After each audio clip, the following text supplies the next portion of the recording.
Looking for your next champion? Head to Wellman Livestock, where top quality show pigs meet unbeatable genetics. Specializing in crossbred pigs and breeding year round, Wellman Livestock of Salem, Iowa is committed to producing show pigs built for winning at every level of competition. Contact Tyler at 319 470 8753 or visit them on Facebook to learn more. Wellman Livestock. We don't just breed pigs, we breed winners.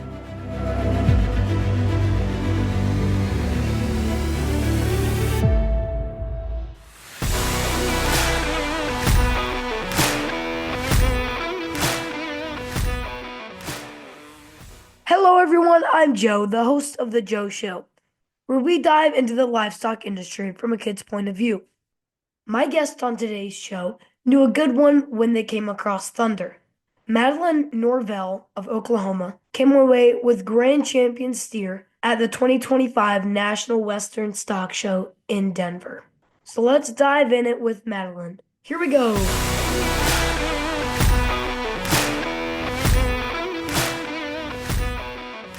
Madilyn, congrats on your recent win in Denver. To start off, tell everyone about yourself. So my name's Madilyn Norvell. I'm 15 years old and I'm from Tuttle, Oklahoma. I live with my sister and my two parents. I'm involved in the church. I'm involved in showing livestock such as pigs and cattle. I give speeches, I judge livestock, and I also play volleyball. Nice. So, when you say you give speeches, like, what do you mean by that, kind of? Or, like, tell me a little bit So more about that.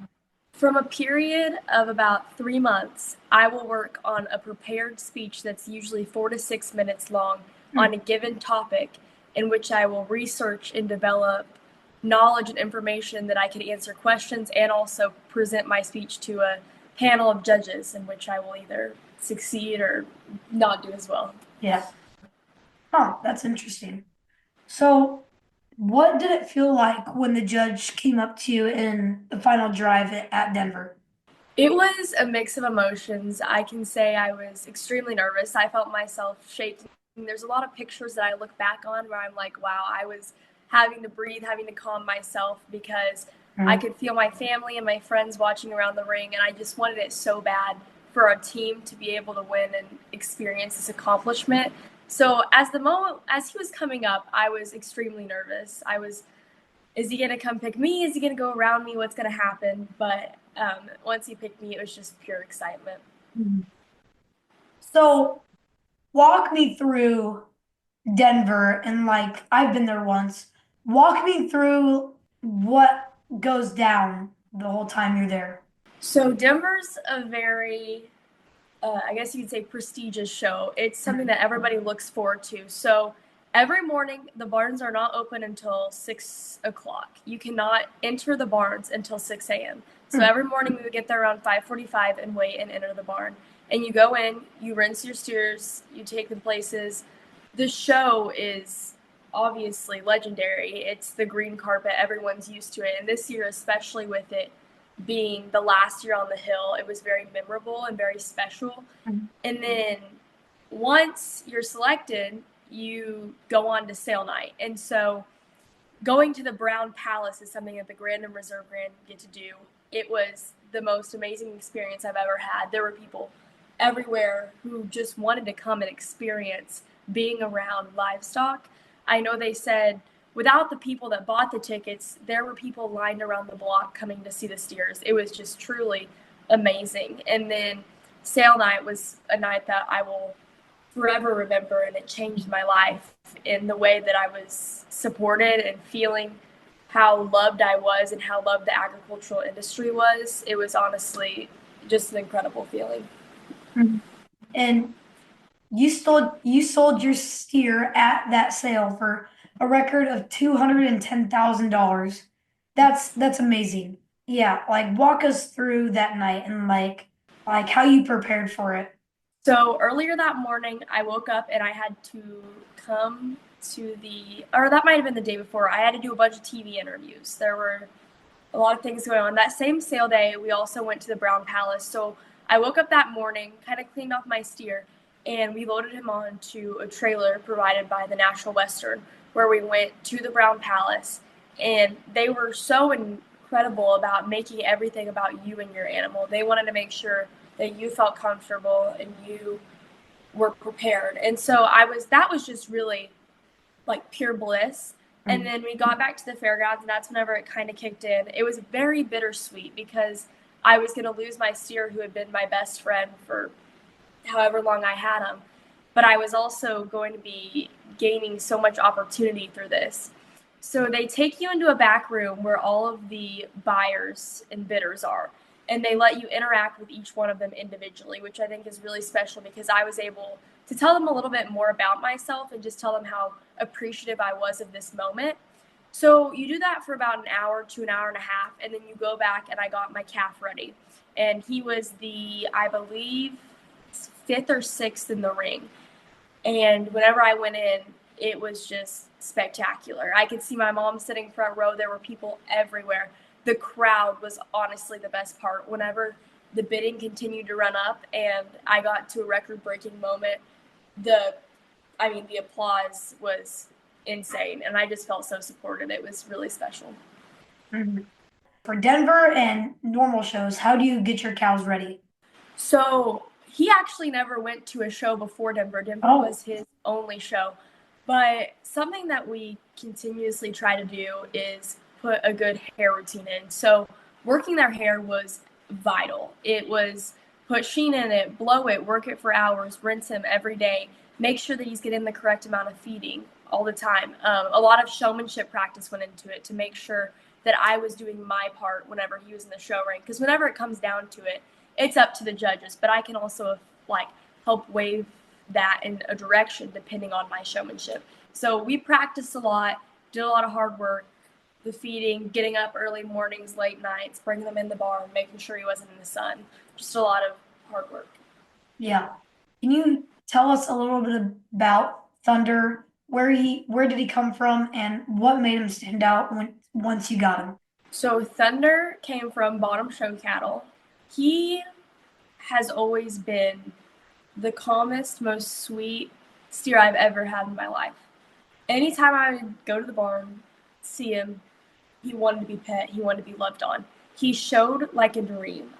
He showed like in no other steer I've ever had before. He wanted to be a show steer and he knew that. And what really made him stand out to me was just like his not only his personality, but just like his qualities, his quality of hair, his quality of muscle. Like he was just special. I could tell from the day that I got him that he was going to be a special steer, and I just couldn't have asked for a better one to be by my side. Were there any challenges or surprises along the way with your steer? Did he always feed well, easy to break?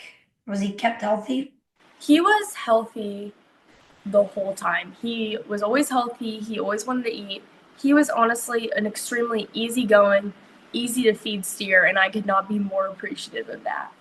So, walk us through a show day.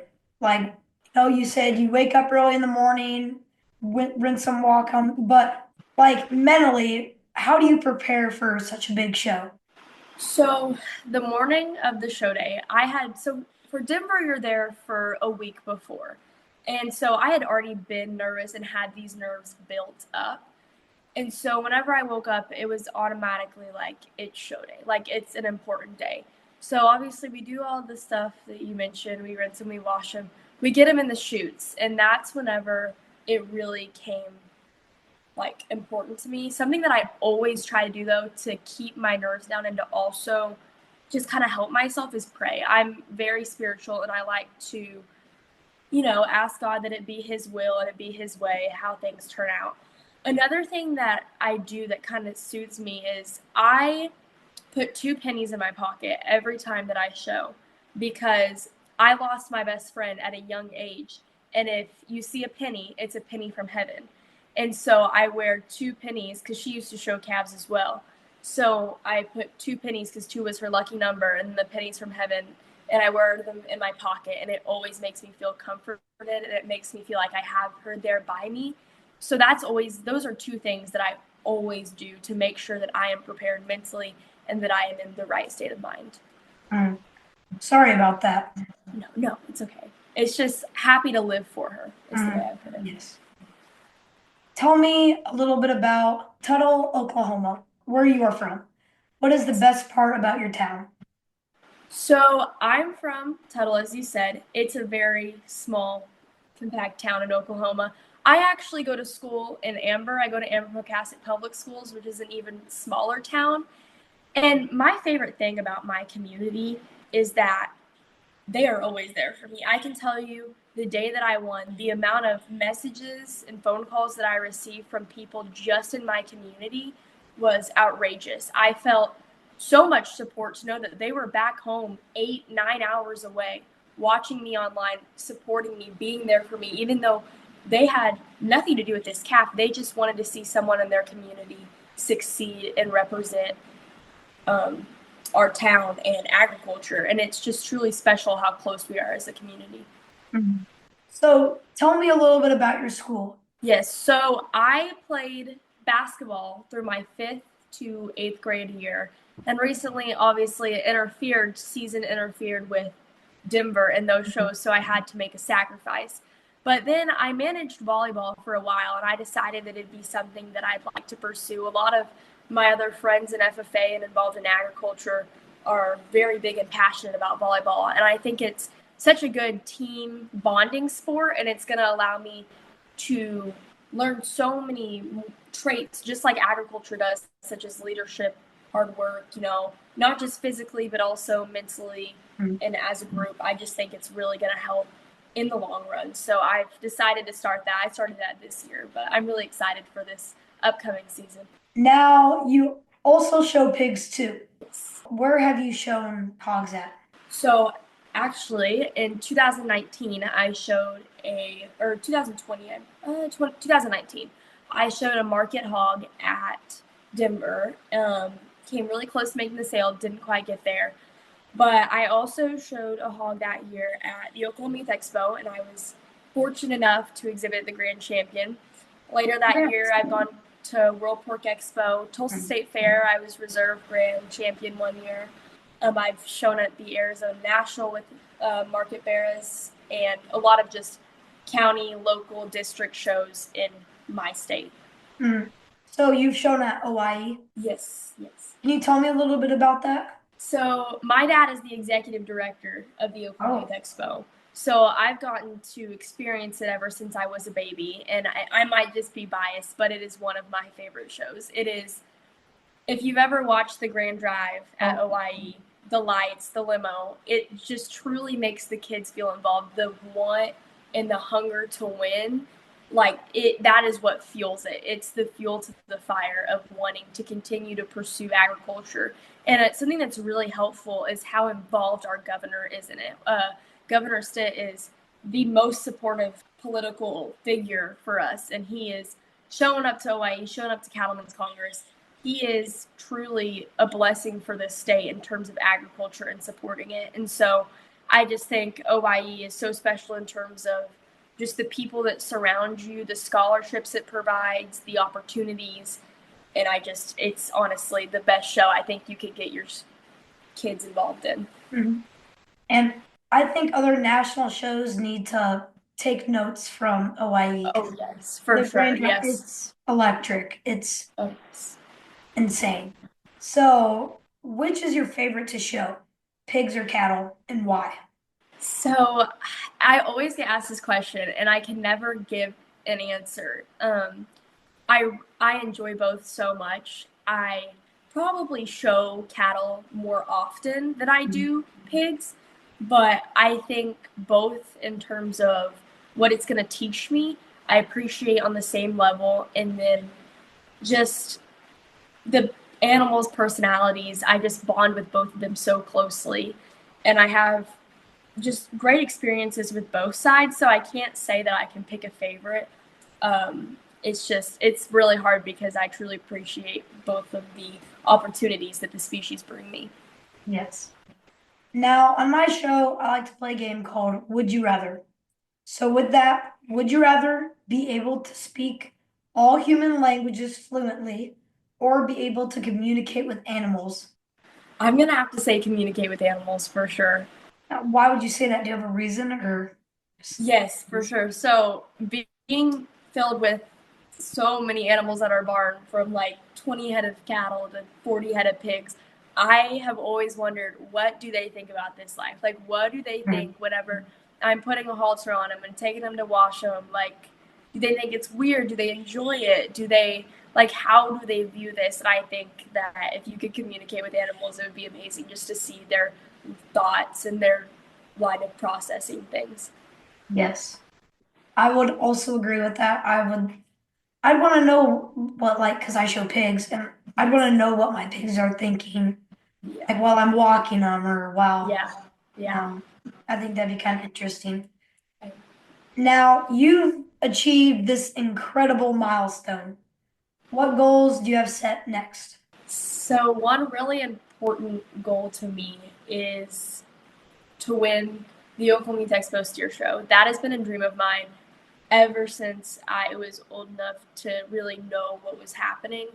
Another thing that I really want to do is be able to go to the national FFA convention with a speech. I want to be able to win our Oklahoma FFA speech contest and be able to go on and hopefully win nationals. I think that would be such an honor and something that I'm really passionate about is public speaking, along with livestock judging. I would also love to do and succeed in terms of that because I want to go on and judge livestock in college. And those are some three important goals that I really would hope to achieve.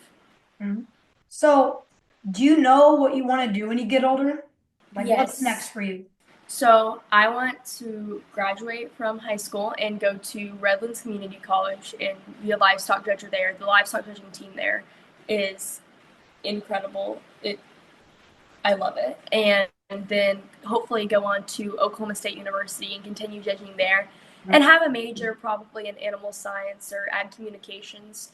I would really like to end up being a lobbyist for agriculture and oil and gas. I am really passionate about spreading correct and accurate information about the agricultural industry and the oil and gas industry and how they um, work with each other because I think it's something that's really taken for granted. And my dad works a consulting or lobbying business, and I would really like to take that over and make the main focuses on oil and gas and agriculture. What's one thing you wish more people knew about you? So I can't say there's one thing that like I feel like most people know a lot of stuff about me, but if there was something that I would be like, hey, this is kind of cool about me, it's that I've also shown goats for a couple years. Really? So yeah, people can look forward to me showing a lamb eventually, so I can get all four species under my belt. But being able to say that I've shown goats, pigs, and cattle, and then someday sheep, I think will be something that'll be really cool and just be a cool accomplishment for me. Oh, yeah. If you had to give one piece of advice to your younger self, what would it be? Something that I would want to tell myself is that hard work always pays off. It's something that I can remember from a young age. If I didn't want to go to the barn or I didn't want to go to work, it was just like, what is this for? Like, what's the end goal? And I just would want to tell myself and like everyone out there that hard work is always going to pay off. And even if you don't win, it's going to teach you so many life lessons. I mean, you're going to grow up, get older, get a job. You're going to go through many challenges in your life. But this hard work, prosperity, and leadership that you learn from this industry is always going to be carried on with you. Yeah, well, that wraps it up for me. Do you have anything else you would like to add? No, awesome. Thank you so much for having me. Thanks for joining me today. Yes, thank you.